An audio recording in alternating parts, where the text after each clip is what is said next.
Welcome my dear students of class 8A and 8B to my class. Today I am sending this video instead of the video of yesterday because yesterday we remained busy in school works. All the students of your class, your parents came to submit your classwork and homework copies and we were collecting it. That's why I could not find out time. Now, today I am sending the lesson, the video teaching. So that you must think about me that our sir does not like to take rest without giving videos for us. So my dear students, today's lesson, the later Mughals and rise of regional kingdoms. Already I have taught you some points, but today the other parts which I have not studied in my previous class, today I am going to teach you. The first and foremost part is the later Mughals. Who were the later Mughals and why? What was the reason the local kingdoms, regional kingdoms, they stopped paying taxes and revenues? The later Mughals had no administrative skill, my dear students. The later Mughals always led a very luxurious life. The later Mughals always remain in the Rang Mahal in order to enjoy with the dancers and other nobles who also encourage them to be a part of the program of dance. This kind of entertainments, this kind of enthusiasm, the people, the later Mughals practiced at the cost of the money, at the cost of royal treasury, at the cost of the money of royal treasury, and the money the people paid and they misused it. So this group of people, the nobles, by encouraging them, by provoking them to do it, to practice it, they all made huge amount of money at the cost of the weak successors of Aurangzeb. So the period of the Mughals from Babur to Aurangzeb was a period of under the Mughals. The glory and image of the Mughals was not set, but the time it was about to set after the death of Aurangzeb. Aurangzeb's sons remained busy in fighting against each other for the cause of throne. And ultimately, they always spent money for the cause of the throne. They wanted to be the ruler of Mughal dynasty. And ultimately, the other regional kingdoms who had been paying taxes and revenues for the Mughals, they stopped paying it. It was due to the effort of, first effort of whom? Of Murshid Quli Khan of Bengal, who was sent as the governor of Bengal. By whom? By Aurangzeb. Why?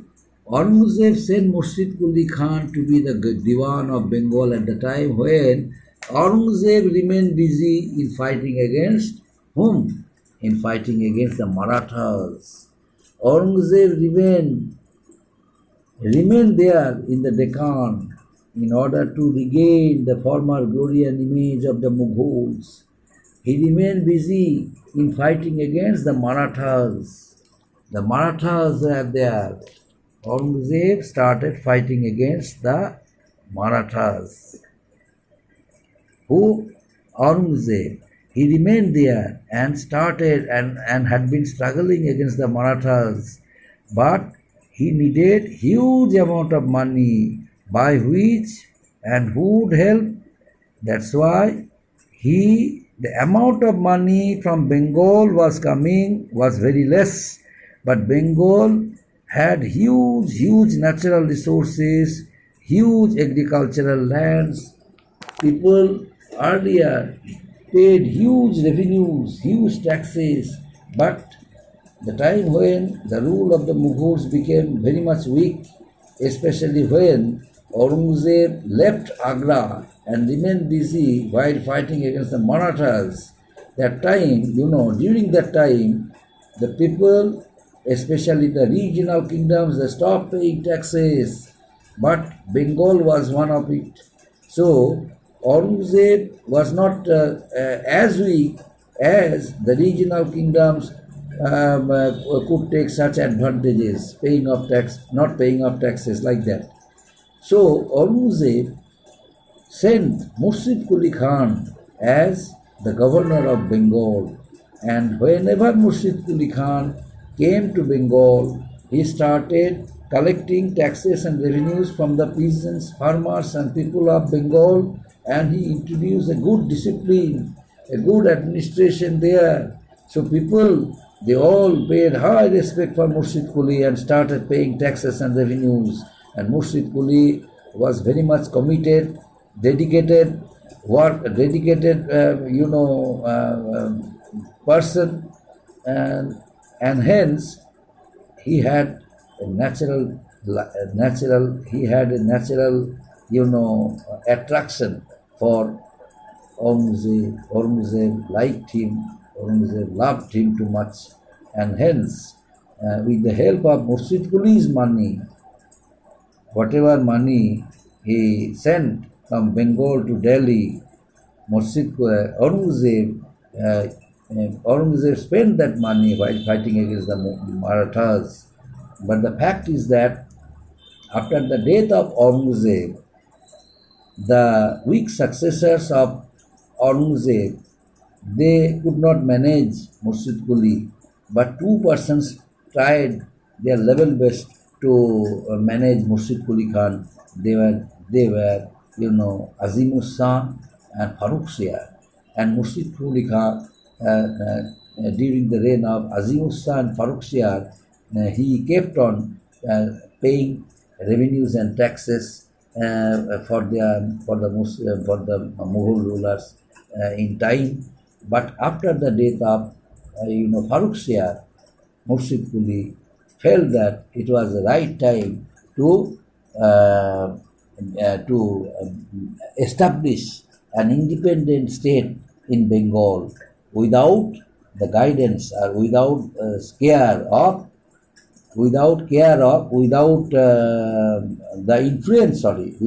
influence of, or without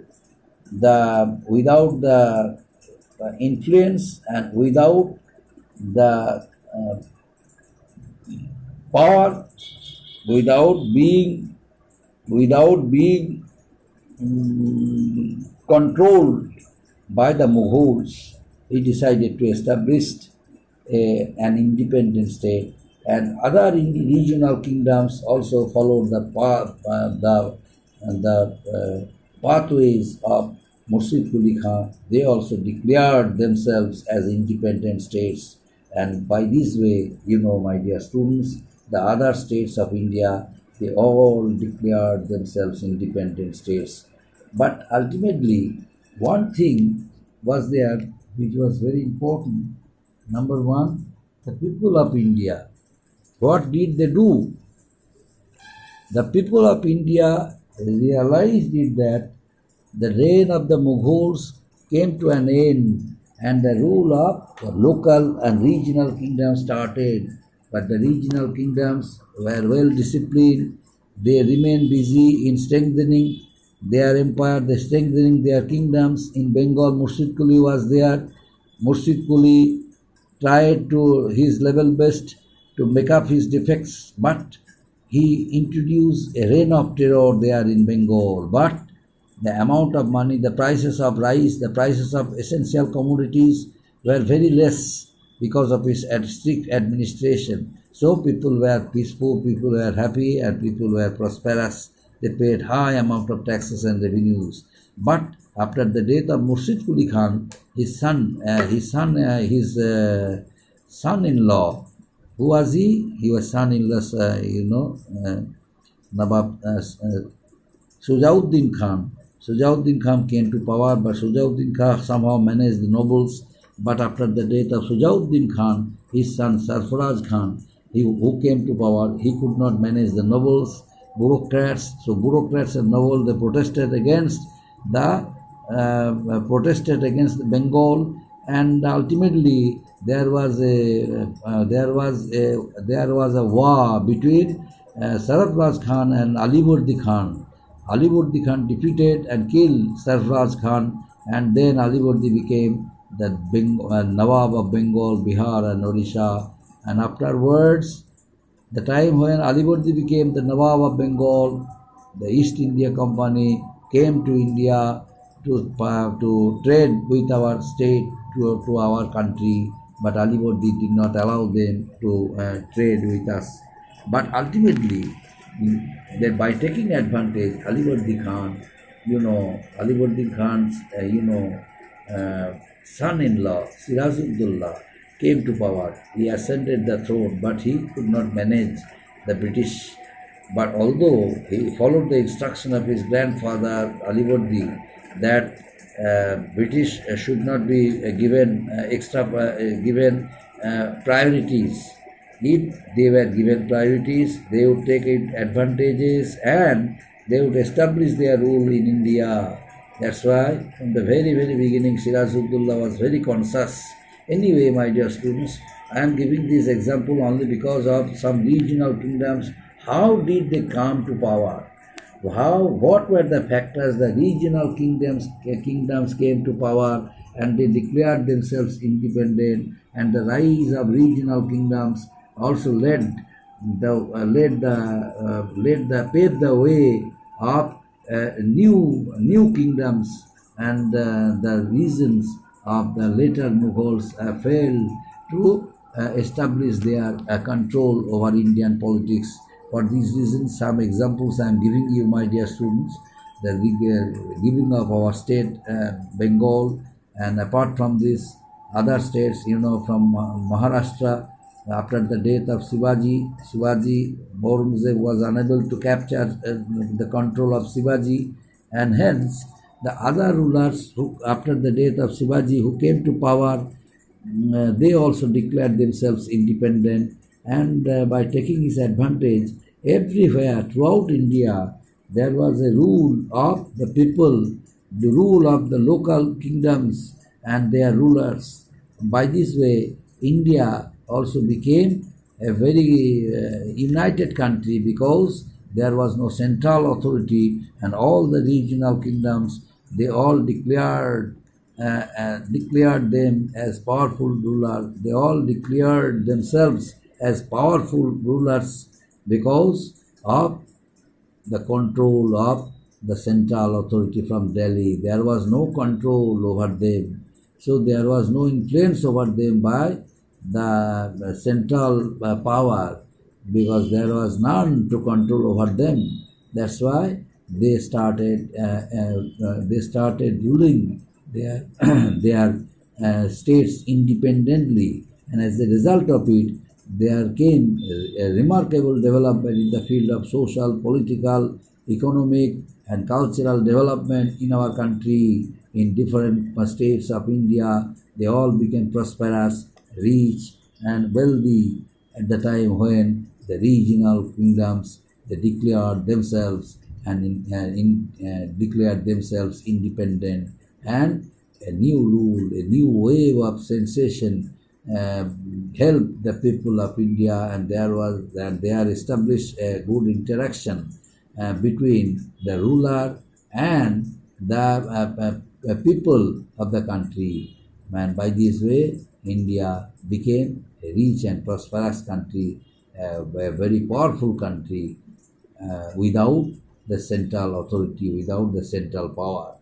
Up to this, my dear students, next day, the remaining part will be continued. Thank you, my dear students.